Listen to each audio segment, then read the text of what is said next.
Breaking news చూస్తున్నాం. ఆంధ్రప్రదేశ్ ఉప ముఖ్యమంత్రి పవన్ కళ్యాణ్ కాన్వాయ్కి విశాఖపట్నంలో త్రుటిలో ప్రమాదం తప్పింది.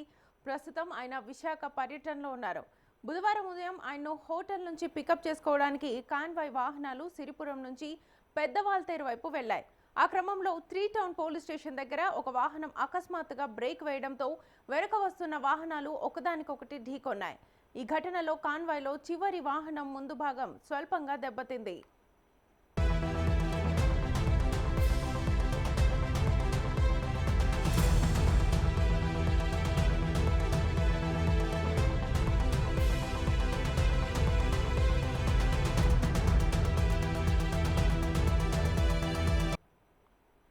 అదృష్టవశాత్తు ప్రమాదం జరిగిన సమయంలో పవన్ కళ్యాణ్ ఆ వాహనాల్లో లేరు. దీంతో పెద్ద ప్రమాదం తప్పింది.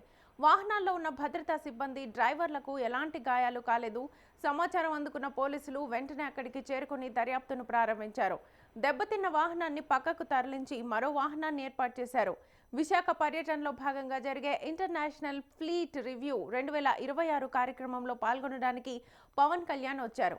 ఈ ఘటన నేపథ్యంలో ఆయన అధికారిక కార్యక్రమాలపై ఎలాంటి ప్రభావము చూపలేదు. ఆయన యథావిధిగా పర్యటనను కొనసాగిస్తున్నారు. భద్రతా ఏర్పాట్లపై అధికారులు సమీక్ష చేస్తున్నారు.